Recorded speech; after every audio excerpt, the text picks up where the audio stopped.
एक प्यारा सा गांव था। नाम था सुरभि गांव। हरियाली से भरा, शांत और सुंदर। गांव के गलियों में तरह तरह के ठेले लगे रहते थे, मिठाई, फल, सब कुछ। लेकिन यहाँ सिर्फ अजय नाम का युवक ही चिकन बेचता था, और वो अकेला। इसलिए वो अपने चिकन की कीमतें मनमाने ढंग से तय करता था। और उसी गांव में एक लड़का आ रहा था, पेट में भूख और जेब में खाली हाथ। उसका नाम था राहुल। चलिए जानते हैं उसकी कहानी। हे भगवान, मैं कहाँ जाऊं, क्या करूं? मेरे पास तो फूटी कौड़ी भी नहीं, और ऊपर से भूख लगी है। मुझे क्या खबर थी कि मुझे एक दिन ऐसा भी देखना पड़ेगा। राहुल चलते चलते गांव के एक छोटे से खेत तक पहुंच गया। वहीं उसने देखा कि विकास नाम का लड़का खेत में मेहनत कर रहा है। विकास की आदत थी हमेशा मदद करना। राहुल ने पास जाकर पूछा, भाई, क्या मुझे कुछ खाने को दे सकते हैं? बहुत देर से भूख लगी है। अरे भाई, तुम तो थके हुए लग रहे हो। आओ, पास के पेड़ के नीचे बैठो। मेरे पास 4 सूखी रोटियां और थोड़ी टमाटर की चटनी है। अगर आपत्ति ना हो तो खा सकते हो। अरे भाई, धन्यवाद। अब तो बहुत राहत मिली। सच में मैं इतना भूखा था कि बस यही खाना मेरी जान बचा सकता था। वैसे तुम गांव के नहीं लगते। नाम क्या है तुम्हारा? नाम राहुल है। फिलहाल मेरे पास रहने के लिए कुछ नहीं है, और आप जैसे अच्छे लोग मिलने के बाद मुझे लगता है कि शायद अब कुछ उम्मीद है। और इस तरह से शुरू हुई 2 अलग दुनिया के लड़कों की दोस्ती। एक भूखा पर ईमानदार और दूसरा सरल पर मददगार। ये कहानी अभी शुरू हुई है, और आगे आने वाले दिनों में उनके जीवन में बड़े बदलाव होने वाले हैं। अगले दिन सुबह राहुल और विकास गांव घूमने निकले। हर तरफ ठेले, दुकानें और खाने की खुशबू। लेकिन एक जगह सबसे ज्यादा भीड़ थी। अरे भाई विकास, यहाँ इतनी भीड़ क्यों लगी है? क्या खास है यहाँ? ये अजय का ठेला है। पूरे गांव में अकेला वही चिकन बेचता है, इसलिए लोग मजबूरी में उसी के पास जाते हैं। लेकिन इतनी भीड़ है तो दाम भी ज्यादा रखता होगा।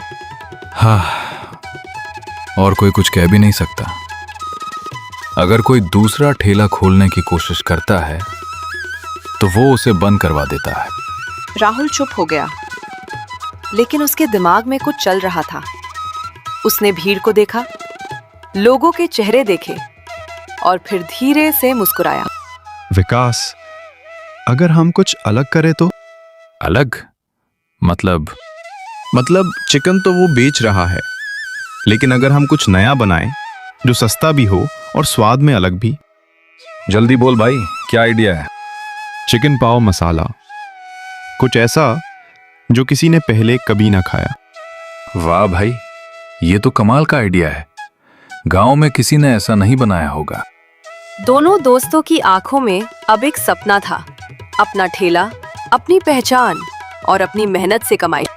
लेकिन भाई, ठेला, सामान, ये सब कैसे आएगा? हमारे पास पैसे तो है नहीं।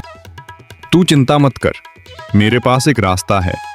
राहुल ने अपनी जेब में हाथ डाला और एक छोटी सी चमकती हुई चीज बाहर निकाली।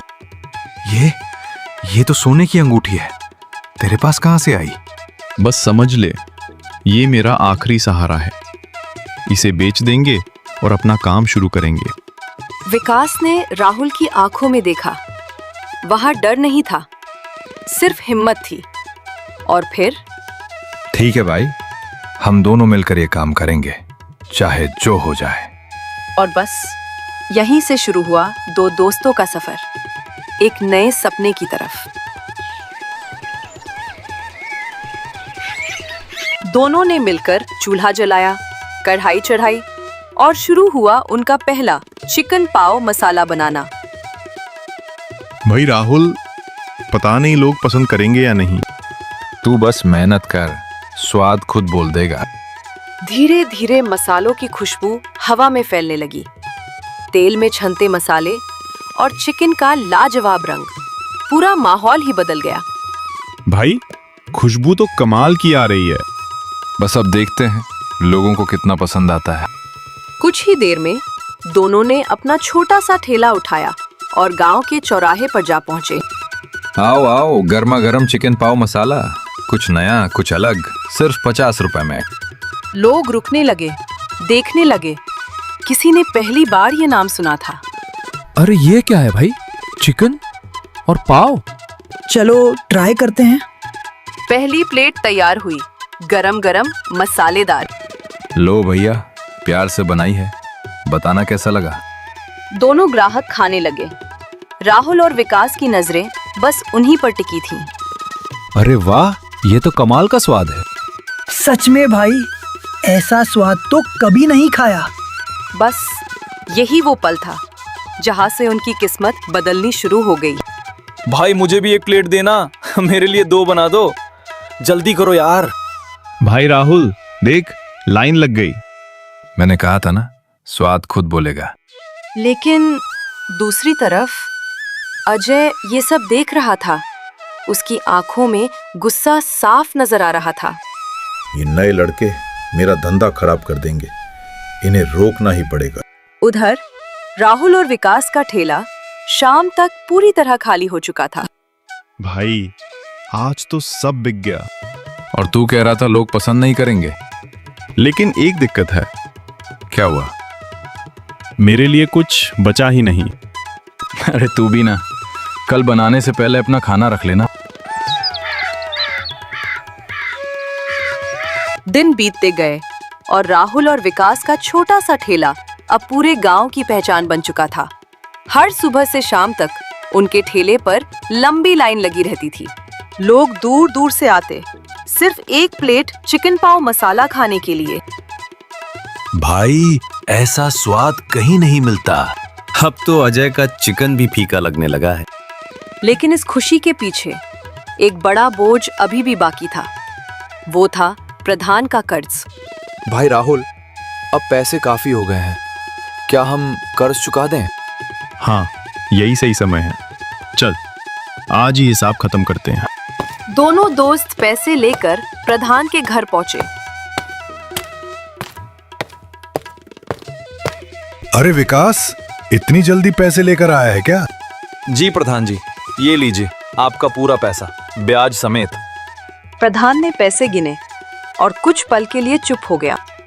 वाह बेटा, लगता है तुम्हारा धंधा अच्छा चल रहा है। जिस इंसान ने कभी उन्हें ताने दिए थे, आज वही उनकी तारीफ कर रहा था। लेकिन हर किसी को यह सफलता रास नहीं आ रही थी।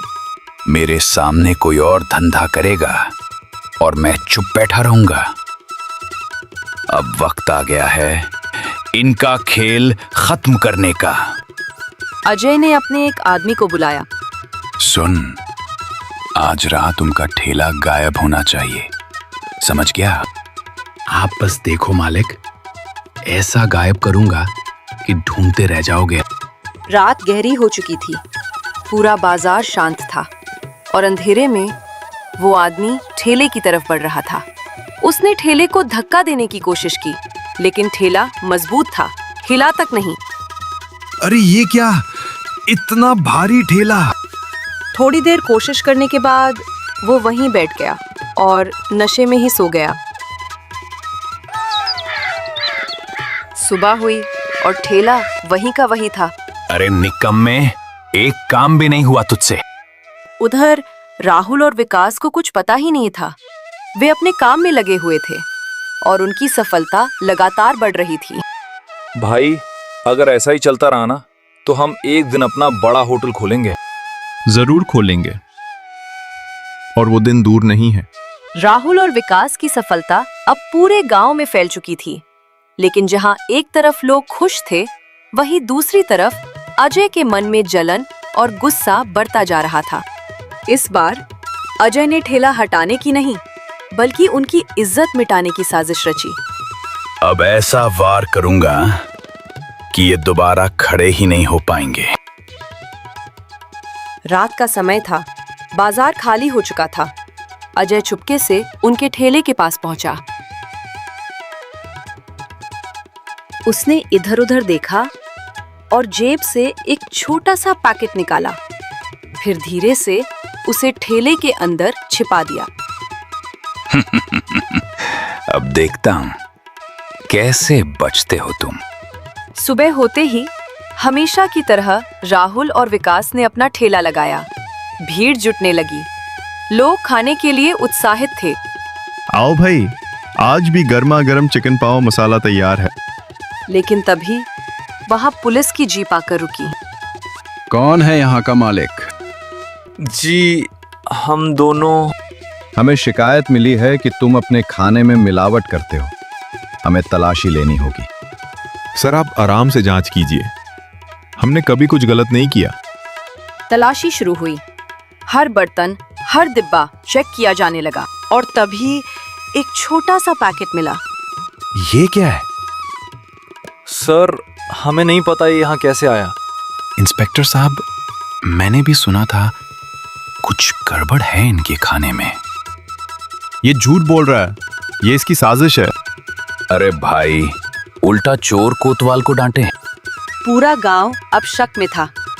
विकास के चेहरे पर डर साफ दिखाई दे रहा था। भाई राहुल, अब क्या होगा?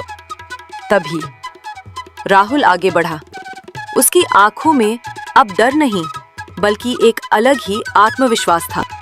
अब वक्त आ गया है सच बताने का। राहुल ने अपनी जेब से एक कार्ड निकाला और इंस्पेक्टर को थमा दिया। ये तो रॉयल पैलेस होटल का मालिक राहुल मल्होत्रा। भाई, तू होटल का मालिक है? हाँ, मैं यहाँ सीखने आया था। ईमानदारी से काम करना और असली जिंदगी को समझना। तभी एक बड़ी गाड़ी वहां आकर रुकी। उसमें से एक आदमी उतरा। राहुल के पिता। बेटा, अब तुम्हारा समय पूरा हुआ। तुमने खुद को साबित कर दिया। अजय, अब सच बोल, ये सब तूने किया है ना? नहीं नहीं, मैंने कुछ नहीं किया। लेकिन सबूत और हालात उसके खिलाफ थे। पुलिस ने उसे पकड़ लिया। तुम्हें गिरफ्तार किया जाता है। सच्चाई जीत चुकी थी और झूठ हार गया था। भाई, तू इतना बड़ा आदमी होकर भी मेरे साथ रहा, क्यों? क्योंकि असली जिंदगी यही है दोस्त, और असली लोग भी। राहुल ने गांव छोड़ने से पहले विकास के लिए एक छोटा सा होटल खुलवा दिया। धन्यवाद भाई, ये मैं कभी नहीं भूलूंगा। अब ये ठेला नहीं, तुम्हारा खुद का होटल है।